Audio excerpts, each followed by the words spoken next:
Today, I want to show you how you can transform a basic chord progression and melody like this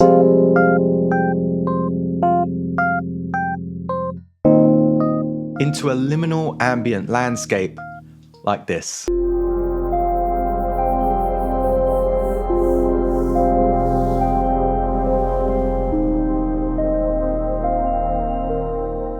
All with the use of Usynth DUST. Let's have a look. So first up, let's recognize the liminal ambient landscape. We want a lot of our sounds to feel like they're just out of reach. So that means using filters, granulated delays, and reverb, which DUST has a lot of options.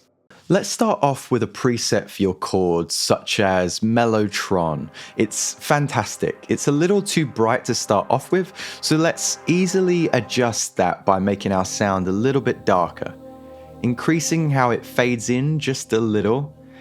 And let's set our finisher, which is basically our sound effect at the end of the chain, to grain clouds.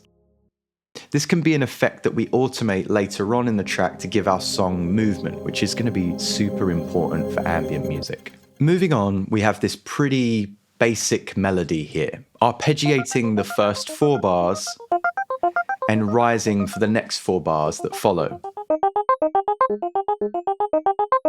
Let's choose another preset and then make use of the sequencer after that as well. I'm going to select Bowed Rust from Plucks and Bells and then turn finisher off.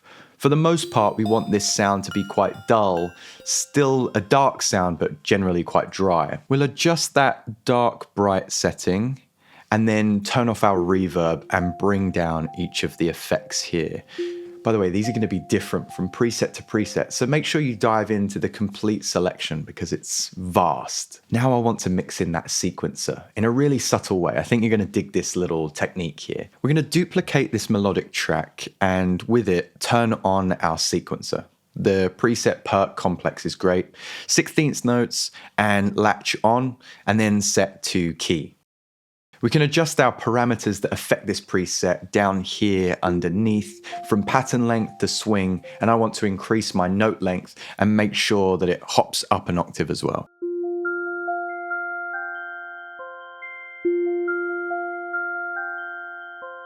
Now right now that's probably a little busy, so what I'm going to do is attach a compressor to this sequence track and link it to the melodic dry track above. This way I can control how the signal fades in, as it won't be audible when the above notes are heard, but instead fade through the silence. Super subtle ear candy. I added a line delay or the Haas effect for a little bit of width too.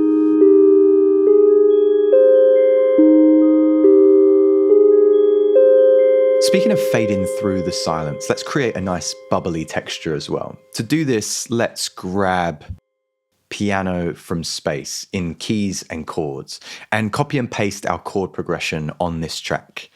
Taking just one note from each of the chords, I can generate this lovely granulated pitch delay that melts through the mix, and with a bit of EQ I can kind of keep those lower rumbled notes out of the mix and just keep those pitch granules. Super tasty. Finally, we want some bass, and quite honestly, pitching down the Mellotron chords and adding a distortion in finisher is quite enough.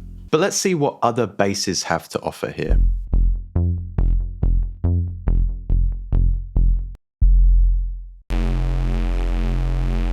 I think Disto Sub has the most Reese-like quality, so we'll just bring it to its darkest setting, add a single distortion, and color our bass so it's the right kind of fuzz. Now this is another element that you can modulate throughout, having something that starts quite dark and low and then grows like an organism into this growly beast.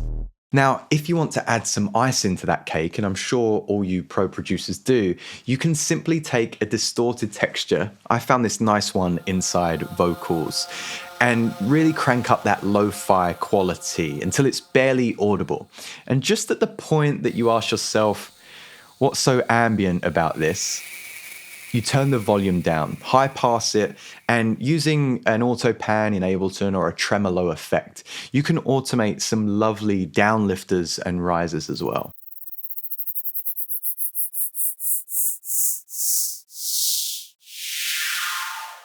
Look at that, we created a whole ambient loop just from using Usynth DUST. Check it out for yourself, there are links in the description.